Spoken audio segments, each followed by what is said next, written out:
ঢাকাই সিনেমার আলোচিত চিত্রনায়িকা পরীমনির প্রথম স্বামী ইসমাইল হোসেন জমাদ্দার সড়ক দুর্ঘটনায় নিহত হয়েছেন। শুক্রবার ভোররাতে ঢাকা ভাঙ্গা মহাসড়কের মাদারীপুরের শিবচরের পাঁচচর এলাকায় এই দুর্ঘটনা ঘটে। নিহত ইসমাইল জমাদ্দারের বাড়ি মাঠবাড়িয়া উপজেলার মিরুখালী ইউনিয়নের ছোট শৈলা গ্রামে। ব্যাংক কর্মকর্তা জাকির হোসেন জমাদ্দারের ছেলে, তিনি 2 সন্তানের জনক।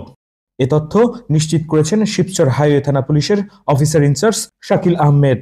তিনি জানান, শুক্রবার ভোর রাতে ঢাকা ভাঙ্গা মহাসড়কের মাদারীপুরের শিবচর এলাকার পাঁচচরে একটি দুর্ঘটনা ঘটে। কিভাবে দুর্ঘটনা ঘটেছে তা নিশ্চিত হওয়া যায়নি।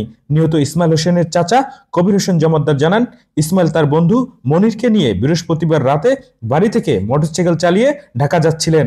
ভোর রাতে ঢাকা ভাঙ্গা এক্সপ্রেসওয়ের পিছন থেকে দ্রুতগামীর একটি ট্রাক তাদের মোটরসাইকেলটিকে ধাক্কা দেয়। এতে ইসমাইল ও তার বন্ধু মনির হোসেন গুরুতর আহত হয়। পরে স্থানীয়রা তাদেরকে উদ্ধার করে ঢাকা মেডিকেল কলেজ হাসপাতালে নিয়ে গেলে কর্তব্যরত চিকিৎসক ইসমাইল হোসেনকে মৃত ঘোষণা করেন।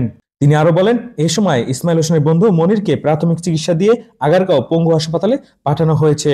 পরে পঙ্গু হাসপাতালে নিয়ে মনিরের একটি পাও কেটে ফেলা হয়, সেখানে তার চিকিৎসা চলছে।